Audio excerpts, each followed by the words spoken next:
ہے۔ نبی کو پایا ہے تو بدر کے میدان سے، علی کو پایا ہے تو غدیر کے میدان سے، فاطمہ کو پایا ہے تو مباہلہ کے میدان سے، حسن کو پایا ہے تو صفین کے میدان سے، حسین کو پایا ہے تو کربلا کے میدان سے۔ کوشش کیجئے گا بولنے کی، کیونکہ جو گھر سے چل کے آ گیا ہے وہ یہاں سائل بن کے بیٹھے، جس نے نخرے کرنے کے لیے بیٹھنا ہے وہ ڈرائنگ روم میں بیٹھ سکتا ہے جا کر، جو یہاں آ گیا ہے اسے مصطفیٰ کا عاشق بن کے بیٹھنا ہوگا۔ میرے ساتھ بولنے کی کوشش کرنا۔ دیکھو میں نے کہا کہ میں قبرستان پڑھنے کا عادی نہیں ہوں، میدان کا آدمی ہوں، میدان میں بولتا ہوں۔ اور دیکھو اللہ نے سب سے پہلے اپنے نبی محمد مصطفیٰ کو خلق کیا، یعنی اللہ نے کائنات کی ابتدا کیسے کی؟ کائنات کی ابتدا میں مشیت ہے، کائنات کے درمیان میں حجت ہے، اور کائنات کی انتہا میں خلقت ہے۔ دیکھیے پھر کائنات کی انتہا کے بعد بھی مشیت ہے، حجت ہے، اور دیکھو پھر خدا نے کیا کہا؟ خدا نے فرمایا میرے حبیب اگر میں تجھے نہ بناتا تو کوئی شے نہ بناتا۔ اللہ جانے آپ کا سننے بیٹھے ہیں، کہا اگر تجھے نہ بناتا تو کوئی شے نہ بناتا، میرا حبیب اگر تجھے نہ بناتا، جو چپ کر کے بیٹھے ہیں اگر آپ کے ساتھ پاؤں ہیں تو یہ مصطفیٰ کا صدقہ ہے، ارے اگر ٹخنے ہیں تو مصطفیٰ کا صدقہ ہے، پڈلیاں ہیں تو مصطفیٰ کا صدقہ ہے، اگر آپ کا کمر ہے تو مصطفیٰ کا صدقہ ہے، اگر آپ کی گردن ہے تو یہ مصطفیٰ کا صدقہ ہے، اگر آپ کا سر ہے تو یہ مصطفیٰ کا صدقہ ہے۔ اور وہ مصطفیٰ کا امتی اچھا نہیں ہوتا جس کے پاس زبان بھی مصطفیٰ کا صدقہ ہو پھر چپ رہے، ہاتھ بھی مصطفیٰ کا صدقہ ہو پھر خاموش رہے۔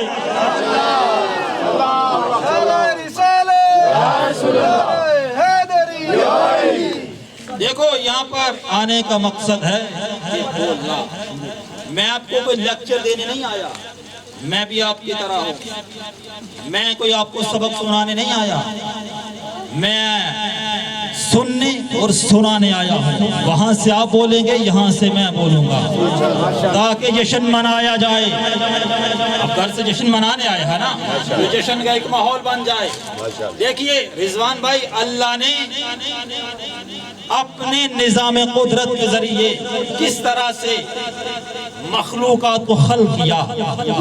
اللہ نے سب سے پہلے جمادات کو بنایا، جمادات یعنی پہاڑوں کو بنایا، پتھروں کو بنایا، چٹانوں کو بنایا۔ پھر اللہ نے ان کو گروتھ سسٹم نہ دیا، یعنی نشو و نما عطا نہ کیا۔ آپ دیکھتے ہیں پتھر ہیں، ان کی کوئی شیپ نہیں ہوتی، ان کا کوئی ڈیزائن نہیں ہوتا۔ پھر اللہ نے جمادات کے بعد نباتات کو خلق کیا، تو اللہ نے نباتات کو جمادات پر فضیلت عطا کی، اللہ نے نباتات کو گروتھ سسٹم عطا کیا، یعنی جو کل بیج تھا وہ آج پودا بنے گا، جو آج پودا تھا وہ کل درخت بنے گا۔ یہ ہے علمی جگہ، یہاں سے علم سنا کرو۔ میں علمی پڑھوں گا، مجھے حلالی حرامی پڑھنا نہیں آتا، لڑائیاں لگوانی مجھے نہیں آتی، جو علم سننے ہے میری بات اس سے ہے۔ میں نے کہا دیکھو اللہ نے سب سے پہلے جمادات کو بنایا، اللہ نے گروتھ سسٹم نہ دیا۔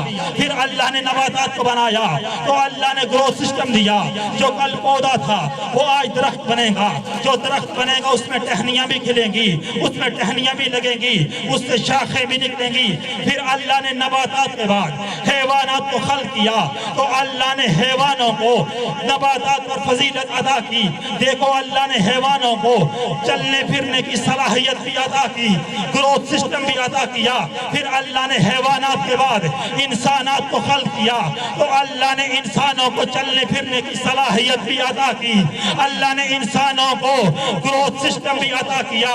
پھر اللہ نے انسانوں میں سے چند انسانوں کو چن لیا، سطح عمومی سے بلند کر دیا، تو اللہ نے سطح عمومی سے بلند کرنے کے بعد انسانوں میں ہی چند انسانوں کو نبی بنا دیا۔ آپ میری طرف دیکھیے گا جو جشن سننے کے لیے آئے ہو، میں نے کہا اللہ نے انسانوں میں سے چند انسانوں کو چن کر نبی بنا دیا۔ اب کوئی کہہ سکتا ہے کہ صہیب رضا حیوانوں میں اور انسانوں میں کیا فرق ہے؟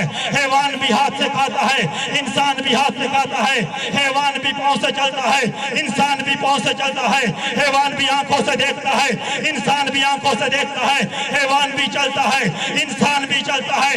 تو جواب دیا جائے گا کہ اللہ نے انسانوں کو عقل دی ہے، حیوانوں کو نہیں دی ہے۔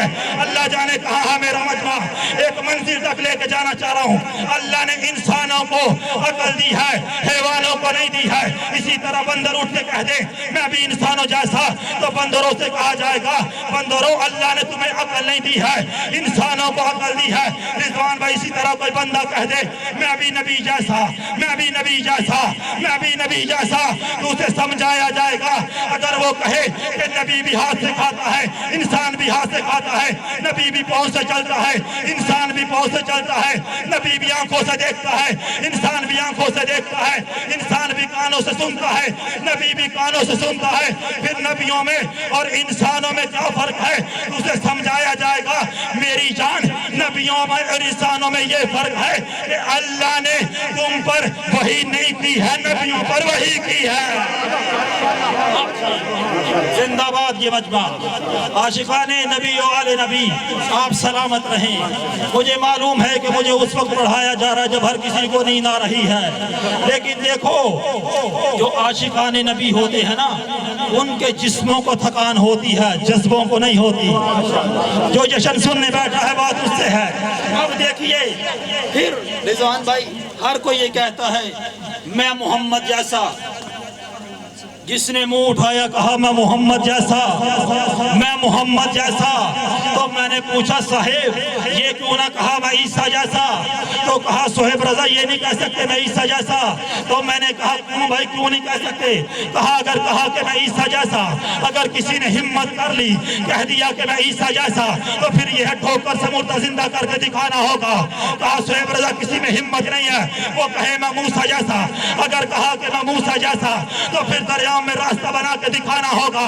کہا کسی میں ہمت نہیں ہے وہ کہے میں نوح جیسا، اگر کہا کہ میں نوح جیسا تو پھر طوفانوں سے ٹکرا کے دکھانا ہوگا۔ کہا کسی میں ہمت نہیں ہے وہ کہے میں یونس جیسا، اگر کہا میں یونس جیسا تو مچھلی کے پیٹ میں تسبیح کر کے دکھانا ہوگا۔ کہا کسی میں ہمت نہیں ہے وہ کہے میں ابراہیم جیسا، اگر کہا میں ابراہیم جیسا تو آگ میں بیٹھ کے دکھانا ہوگا۔ تو میں نے کہا میری جان بالکل اسی طرح کسی میں ہمت نہیں ہونی چاہیے، کسی میں ہمت نہیں ہونی چاہیے وہ کہے میں محمد جیسا، اگر کسی نے ہمت کر لی کہا کہ میں محمد جیسا تو جسم سے سایہ جدا کر کے دکھانا ہوگا، ہاتھوں پہ پتھروں کو کلمہ پڑھ کے دکھانا۔ زندہ باد ہے یہ مجمع، تھوڑے بیٹھے ہو زندہ بیٹھے ہو۔ میں نے کہا میری جان اگر کہہ دیا کہ مصطفیٰ میرے جیسا تو پھر جسم سے سایہ جدا کر کے دکھانا ہوگا، ہاتھوں پہ پتھروں کو کلمہ پڑھ کے دکھانا ہوگا، بلکہ یوں ہی نہیں انگلی سے چاند کو دو ٹکڑے کر کے دکھانا ہوگا۔ ارے مصطفیٰ کا مقابلہ کرتے ہو، وہ کیا مقام مصطفیٰ ہے؟ میں اس مصطفیٰ کی شان کیا پڑھ سکتا ہوں جس کی شان خود خدا قرآن میں بیان کرتا ہے۔ میں چار مصرے عرض کرنا چاہ رہا ہوں، اشعار پڑھنا چاہ رہا ہوں۔ میں دیکھتے ہیں آپ لوگ نعتیں لکھتے ہیں، بلکہ یوں کہوں کہ کتنے محتاج لوگ نبی کی نعتیں پڑھتے پڑھتے غنی ہو گئے۔ یہ مصطفیٰ کا صدقہ ہے۔ دیکھیے کتنے لوگ غنی ہو گئے، آپ دیکھتے ہیں۔ میں شیر یا رسول اللہ میرے آقا میرے مولا، شیر میں آپ کی شایان کہاں سے لاؤں؟ اگر آپ توجہ میں ہیں تو یا رسول اللہ میرے آقا شیر میں آپ کے شایان کہاں سے لاؤں؟ دوسرا مصرع پڑھ کے سمجھ آئے گا مجھے کتنا پڑھنا ہے۔ میں نے کہا یا رسول اللہ شیر میں آپ کے شایان کہاں سے لاؤں؟ ارے ابو طالب سا قلمدان کہاں سے لاؤں؟ نعرہ تکبیر، نعرہ رسالت، نعرہ حیدری، ابو طالب سا قلمدان کہاں سے لاؤں؟ لوگ کہتے ہیں کہ لکھوں نعت رسول اکرم، اسے چوتھا مصرع سمجھ میں آیا وہ حلالی ہاتھ اٹھائے گا۔ میں نے کہا لوگ کہتے ہیں لوگ کہتے ہیں کہ لکھو نعت رسول اکرم، میں بلا دوسرا قرآن کہاں سے لاؤں؟ اسے سمجھ آئی ہے؟ ارے مصطفیٰ کی شان بیان کرنے کے لیے لہجہ قرآنی چاہیے، مصطفیٰ کی شان ایسے بیان نہیں ہوگی۔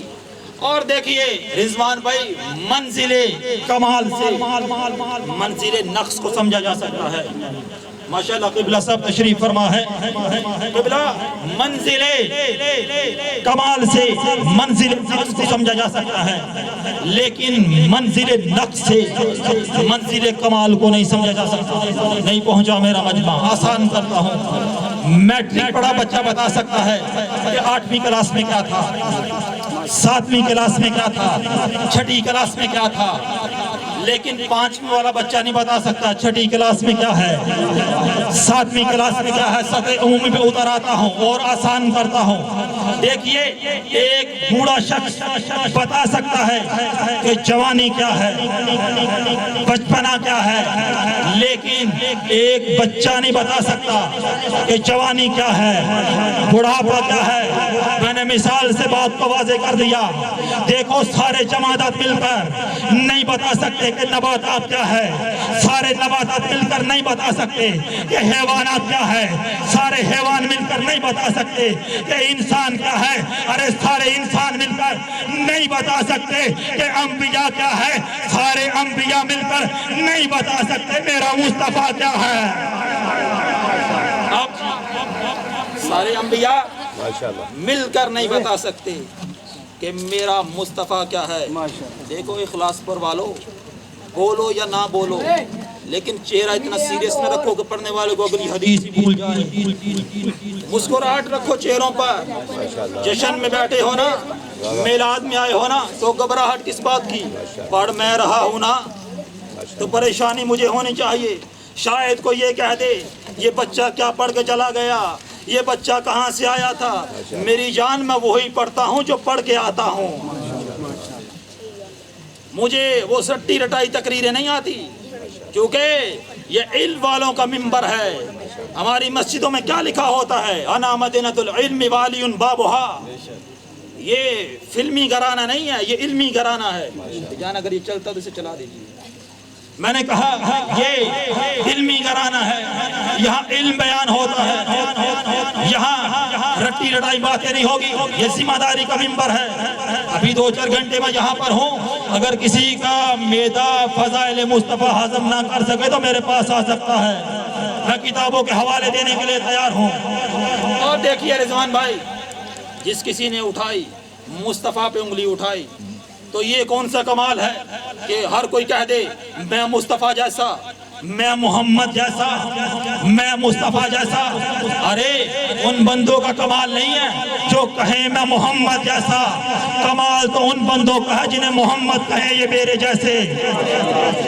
اگر ابھی بھی سمجھ نہیں آئی تو مباہلہ ذہن میں لے آنا۔ ارے کمال تو ان بندوں کا ہے جنہیں مصطفیٰ کہیں یہ میرے جیسے۔ اور پھر دیکھیے میں نے قرآن کی آیت شروع میں پڑھی ہے نا، میں نے سورہ ضحیٰ کی آیت نمبر 5 کی تلاوت کی ہے۔ وَلَا سَوْفَ يُعْطِيكَ رَبُّكَ فَتَرْضَىٰ۔ کہا میرے حبیب ہم ان قریب آپ کو اتنا عطا کریں گے کہ آپ ہم سے راضی ہو جائیں گے۔ ہم آپ کو ان قریب اتنا عطا کریں گے کہ آپ ہم سے راضی ہو جائیں گے۔ اب دیکھو دنیا کا ہر انسان اس کوشش میں ہے کہ کہیں اللہ راضی ہو جائے۔ جملہ ہدیہ کرنے لگا ہوں اخلاص پر والوں، میں نے کہا دنیا کا ہر شخص، دنیا کا ہر انسان اس کوشش میں ہے کہ اللہ راضی ہو جائے۔ میں نے نمازیوں سے پوچھا کہ نماز کیوں پڑھتے ہو؟ کہا اس لیے کہ اللہ راضی ہو جائے۔ میں نے تلاوت قرآن کرنے والوں سے پوچھا تلاوت قرآن کیوں کرتے ہو؟ کہا اس لیے کہ اللہ راضی ہو جائے۔ میں نے حاجیوں سے پوچھا چکر کیوں لگاتے ہو؟ کہا اس لیے کہ اللہ راضی ہو جائے۔ میں نے زکاتیوں سے پوچھا زکات کیوں دیتے ہو؟ کہا اس لیے کہ اللہ راضی ہو جائے۔ میں نے عمرہ کرنے والوں سے پوچھا عمرہ کیوں کرتے ہو؟ کہا اس لیے کہ اللہ راضی ہو جائے۔ میں نے صدقہ دینے والوں سے پوچھا صدقہ کیوں دیتے ہو؟ کہا اس لیے کہ اللہ راضی ہو جائے۔ میں نے حجر اسود چومنے والوں سے پوچھا حجر اسود کیوں چومتے ہو؟ کہا اس لیے کہ اللہ راضی ہو جائے۔ اس لیے کہ اللہ راضی ہو جائے، اس لیے کہ اللہ راضی ہو جائے۔ میں نے زمزم پینے والوں سے پوچھا زمزم کیوں پیتے ہو؟ کہا اس لیے کہ اللہ راضی ہو جائے۔ میں نے ہر کسی سے پوچھا، میں نے کہا قربانی کیوں دیتے ہو؟ کہا اس لیے کہ اللہ راضی ہو جائے۔ دیکھو دنیا کا ہر انسان اس کوشش میں ہے کہ اللہ راضی ہو جائے، وہ اللہ چاہ رہا ہے میرا مصطفیٰ راضی ہو جائے۔ نعرہ رسالت یا رسول اللہ، میرا مصطفیٰ راضی ہو جائے۔ مجھے ٹائم بھی مختصر مل رہا ہے، اس میں میں آپ کو کیا سناؤں اور آپ کیا سنیں، چلیں کوشش کرتا ہوں انشاءاللہ، بہت جلدی سے کوشش کرتا ہوں۔ دیکھیے یہ جناب محمد مصطفیٰ کی برابری تو دور کی بات ہے، مصطفیٰ کی نالائن کی کوئی برابری نہیں کر سکتا۔ دلیل دوں گا، ہر عاشق نبی کا چہرہ کھل جائے گا۔ میں نے کہا وہ مصطفیٰ تو بہت بلندی پہ فائز ہیں، ان کے جوتے کی برابری کوئی نہیں کر سکتا۔ دلیل دیتا ہوں، یہ کوئی عام جوتا نہیں ہے میری جان، یہ وہ جوتا ہے جو عرش الہی پر گیا ہے، یہ کوئی عام جوتا نہیں ہے۔ تھوڑی سی معراج نبی پڑھوں گا، اس سے اجازت چاہوں گا۔ میں نے کہا یہ کوئی عام جوتا نہیں ہے، یہ نبی کی نالائن ہے، اور نبی کے ساتھ جو بھی چیز جڑ جائے وہ عام نہیں ہوتی۔ ابھی لگتا آپ کو نیند آ رہی ہے۔ میں نے کہا جو نبی کے ساتھ چیز جڑ جائے، جس کا تعلق نبی کی ذات سے ہو جائے، وہ عام نہیں ہوتی۔ میں صرف شان مصطفیٰ پڑھنا چاہ رہا ہوں۔ میں نے سنا اور ذکر بھی کیے جا رہے تھے، کرنا چاہیے، لیکن چونکہ آج جشن عید میلاد النبی ہے تو نبی کا ہی ذکر ہونا چاہیے، آج نبی کی شان پڑھنی چاہیے، آج نبی کا ہی تذکرہ ہونا چاہیے۔ کون ہے میرے محمد مصطفیٰ؟ میرے آقا و مولا درود پڑھ دیجئے نبی کی ذات پر۔ میرے نبی معراج پہ گئے ہیں، قرآن کی آیت ہے سورہ بنی اسرائیل، بسم اللہ الرحمن الرحیم، سبحان الذی اسری بعبدہ لیلا من المسجد الحرام الی المسجد الاقصی الذی بارکنا حولہ لنریہ من آیاتنا۔ کہا پاک ہے وہ ذات جو راتوں رات لے گئی اپنے بندے کو مسجد حرام سے مسجد اقصی تک۔ کہا اس میں برکتیں ہی برکتیں ہیں، اور کچھ نشانیاں دکھانے کے لیے لے گئی۔ اب مصطفیٰ معراج پہ گئے ہیں، اب معراج پڑھوں تو اللہ کرے ہر کسی کی معراج ہو جائے۔ میں نے کہا مصطفیٰ معراج پہ جا رہے ہیں، اب مصطفیٰ پہلے آسمان پر ہیں، اللہ نے بلایا ہے، اور اگر کوئی اعتراض کرے نا، چونکہ ابھی آنکھ بند ہوئی تھی، پلک بند ہوئی، پلک کھلی تو مصطفیٰ گئے بھی واپس بھی آئے، تو اگر کوئی منافق اعتراض کرے نا کہ یہ کیسے ہو سکتا ہے کہ پلک بند ہو پلک کھلے اور بندہ 7 آسمانوں کی سیر بھی کر لے، سارے نبیوں کو امامت بھی کروا کے واپس آ جائے، تو اسے جواب یہ دیا جائے گا جاہل قرآن کو غور سے پڑھ، نبی نے نہیں کہا میں معراج پہ گیا ہوں، اللہ نے کہا ہے میں اپنے بندے کو معراج پہ لے گیا ہوں۔ جسے اللہ پہ شک ہو وہ کافر ہوتا ہے، جسے قرآن پہ شک ہو وہ کیسے مسلمان ہو سکتا ہے؟ جسے قرآن پہ شک ہو اس کے شجرے پہ شک ہونا چاہیے۔ کہا دیکھو نبی پہلے آسمان پر، اب مجھے بول کے بتاؤ جب نبی پہلے آسمان پر تھے، اب میں یہاں پر بیٹھا ہوں، تو مجھے بتاؤ یہ قالین میرے پیر کے نیچے ہے یا اوپر ہے؟ میرے پیر کے نیچے ہے۔ اب نبی پہلے آسمان پر ہے تو دنیا نبی کے پاؤں کے نیچے ہے۔ اللہ جانے کیا سن رہے ہو، میں آپ کے لیے ہی سفر کر کے آیا ہوں، کوشش کیجئے بولنے کی جشن میں۔ میں نے کہا دیکھو نبی پہلے آسمان پر ہیں تو ساری دنیا نبی کے قدموں میں ہے، ساری دنیا نبی کے قدموں پہ ہے۔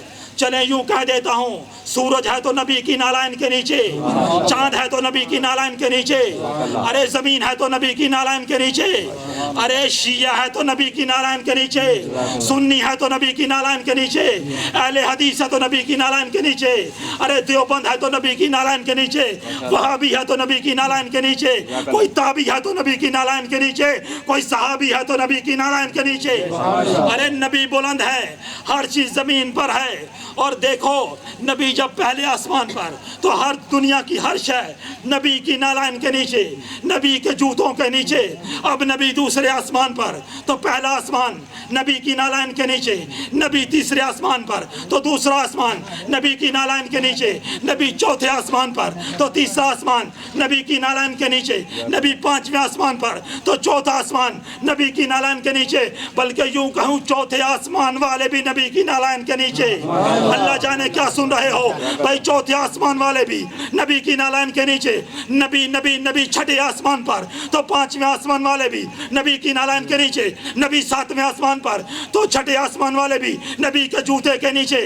اب نبی عرش الہی پہ جانے لگے تھے, ابھی عرش الہی پہ جا رہے تھے کہ جناب جبریل رک گئے. نبی نے کہا جبریل ٹھہرے کیوں ہو, آگے بڑھو. کہا اگر مصطفیٰ آگے بڑھا, میرا رسول اگر میں آگے بڑھا تو میرے پر جل جائیں گے. جملہ ہدیہ کرنا چاہ رہا ہوں. کہا میرے پر جل جائیں گے, میں جل جاؤں گا. سنو شان مصطفیٰ, ارے جہاں جبریل کے پر جل رہے تھے وہاں مصطفیٰ جوتوں کے سمیت چل رہے تھے. جہاں جبریل کے پر جل رہے تھے وہاں نبی جوتے پہنے چل رہے تھے. اب نبی عرش الہی پر, اب نبی عرش الہی پر, یہاں تک کہ نبی حجاب نور تک پہنچے. حجاب نور پر نبی پہنچے ہیں. نبی حجاب نور پہ پہنچے تو اعتراض شروع ہو گئے, نبی وہاں پہ کیسے چلے گئے. اب نبی حجاب نور پہ پہنچے ہیں. مجھے بتاؤ ساتوں آسمان نبی کے قدموں کے نیچے. اب نبی معراج سے واپس آئے ہیں تو منافق نے کہا کہ اتنی جلدی نبی معراج سے واپس کیوں آ جاتے ہیں, اتنی جلدی واپس کیسے آ گئے. وہ بھی صحیح کہہ رہا تھا چونکہ اس کی سمجھ میں مصطفیٰ نہیں آ رہے تھے, چونکہ ہر منافق کی سمجھ میں نبی نہیں آتا. اب دیکھیے نبی آئے ہیں تو وقت کتنا لگا, پلک بند ہوئی پلک کھلی تو نبی ساتوں آسمانوں کی سیر بھی کی, سارے نبیوں کو امامت بھی کروائی, جنت و کوثر کی سیر بھی کی. اب نبی واپس آئے تو حالت کیا ہے دیکھیے, زنجیریں در ہل رہی ہے, بستر گرم ہے تکیہ نرم ہے, ابھی اسی طرح سے ہے. اب نبی واپس آئے تو اعتراض شروع ہو گئے, ہے اتنی جلدی معراج کیسے ہو گئی. اب یہ معراج کر رہا تھا میں بیان, آخری جملے پڑھ رہا ہوں. اب سنیے, منبر کوفہ پر مولا علی معراج بیان کر رہے تھے. اب مجھے بتاؤ جہاں علی بیان کرنے والا ہو وہاں تو ہر کسی کی معراج ہوگی نا. مولا علی بیان کر رہے تھے تو مولا علی معراج بیان کرتے کرتے مولا علی نے کہا کہ نبی معراج پر گئے. نبی پہلے آسمان پر, دوسرے آسمان پر, تیسرے آسمان پر, چوتھے آسمان پر, پانچویں آسمان پر, چھٹے آسمان پر, ساتویں آسمان پر, بلکہ یوں کہا کہ نبی حجاب نور تک پہنچ گئے. اب مولا علی بیان کر رہے تھے تو مجمع میں کچھ ایسے بندے بھی ہوتے ہیں, یہاں بھی کچھ ایسے ہوتے ہیں, ہر مجمع میں کچھ ہوتے ہیں. یہ کیا پڑھ رہا ہے, یہ کیا پڑھ رہا ہے, یہ کیا کہہ رہا ہے, یہ ہماری سمجھ میں نہیں آ رہا. اب مولا علی معراج بیان کر رہے تھے. اللہ کرے ہر عاشق کے نبی کو یہ جملہ سمجھ میں آ جائے تو ہر کسی کی معراج ہو جائے گی, میرے آنے کا مقصد بھی پورا ہو جائے گا. میں نے کہا مولا علی بیان کر رہے تھے, اس نے کہا یہ کیا علی کیا کہہ رہے ہیں. اب وہ گھبرا گیا, پریشان ہو گیا, مسجد سے اٹھا, واپس گھر کو چلا, گھر چلا گیا. گھر پہنچا, دروازے پہ سو جائی. بیوی نے کہا کھانے کے لیے کچھ نہیں ہے, جا کے مچھلیاں پکڑ لے, ندی سے مچھلیاں پکڑ کے لے آ. چلے ندی سے مچھلیاں پکڑ کے لے آئے گا, پکا لیں گے, کچھ کھا لیں گے. وہ چلا ندی سے مچھلیاں پکڑنے کے لیے. اب وہ ندی کے قریب پہنچا, کنارے پر کپڑے رکھے, اس کا ارادہ ہوا, اس کا جی چاہا کہ میں تھوڑی دیر کے لیے نہا لیتا ہوں. ابھی اس نے ڈبکی لگائی تھی, یہی جملہ جو آپ کو سمجھانا ہے معراج ہو جائے گی. ابھی اس نے ڈبکی لگائی تھی چاچو جی, اس نے ڈبکی لگائی تھی. جب ڈبکی لگائی تو تھا, جب نکلا تو تھی. اللہ جانے کسے سمجھ آیا ہے. جب ڈبکی لگائی تو تھا, جب نکلا تو تھی. یعنی یوں کہوں کہ جب ڈبکی لگائی تو مرد تھا, جب نکلا تو عورت بن گئی. اب پریشان ہو گیا, اپنے آپ کو دیکھا ندی وہ نہیں ہے, محلہ وہ نہیں ہے, کنارہ وہ نہیں ہے, ارے علاقہ وہ نہیں ہے, شہر وہ نہیں ہے, لوگ وہ نہیں ہے, اجنبی علاقہ, اجنبی شہر. پریشان ہو گیا, کہا یہ کیا ہوا. ادھر ادھر دیکھ رہا تھا. 5 سال ایسے گزر گئے, 5 سال میں اس کی شادی بھی ہوگی, 5 سال کے بعد اس کے 5 بچے ہو گئے, 5 سال کے بعد دوبارہ اس کا جی چاہا کہ میں اس واقعہ کا، یہ تاریخی واقعہ ہے، تاریخی واقعہ بیان کر رہا ہوں. اب یہ ہے کہ 5 سال کے بعد اس کے 5 بچے ہو گئے، 5 بچوں کی ماں بن گئی. اب دوبارہ اس کا ایک دن جی چاہا میں جا کے ندی میں نہاتا ہوں. دوبارہ ندی میں نہانے کے لیے گیا. اب دوبارہ جا کے ڈبکی لگائی، لیکن اب جب ڈبکی لگائی تو نکلی نہیں، نکلا. ہائے ہائے، عورت بن چکی تھی نا، سمجھو یار. اب جب ڈبکی لگائی، جب ڈبکی لگائی تھی تو عورت تھی، جب باہر آئی تو مرد بن گیا. دیکھا تو وہی ندی ہے، وہی کنارہ ہے، دریا کے کنارے کپڑے پڑے ہوئے ہیں، ندی کے کنارے کپڑے ہیں. جلدی سے کپڑوں کو پہنا، بھاگتا ہوا گھر کو گیا. زوجہ کے پاس گیا، زوجہ سے جا کے کہا کیا ہو گیا؟ زوجہ نے کہا ماتھے پہ پسینہ کیسا؟ کہا کیا کروں، مجھے کتنی دیر ہوگی گھر سے گئے ہوئے. کہا ابھی تو گئے ہو، ابھی آئے ہو، ابھی گئے ہو، ابھی آئے ہو. جسے نبی کی معراج سمجھ نہیں آ رہی تھی اب سمجھ آ گئی اسے. کہا ابھی گئے ہو، ابھی تو آئے ہو. کہا کیا ہوا؟ مچھلیاں پکڑ کے لے کر نہیں آئے. ماتھے سے پسینہ صاف کیا. وہاں گیا جہاں مولا علی خطبہ بیان کر رہے تھے. جب وہاں پہنچا تو مولا بی بی معراج کو خطبہ بیان کر رہے تھے. مولا بی بی معراج بیان کر رہے تھے. قدموں پہ گرا، مولا علی کے قدموں پہ سر رکھا، ہاتھ باندھے. کہا مولا یہ کیا معاملہ ہے؟ مجھے معراج سمجھ میں آ گئی، مجھے معراج آخری جملہ مجھے معراج سمجھ میں آ گئی. مولا نے کہا تجھے 5 سال کے بعد 5 بچوں کی ماں بننے کے بعد معراج سمجھ میں آ گئی. افسوس تو اسی بات کا ہے جب علی مسجد میں معراج بیان کر رہا تھا تب تیری سمجھ میں نہ آئی. آج 5 بچوں کی ماں بنی، معراج بھی سمجھ میں آ گئی، علی بھی سمجھ میں آ گئی. سارے بلند آواز سے بولیں لبیک یا رسول اللہ.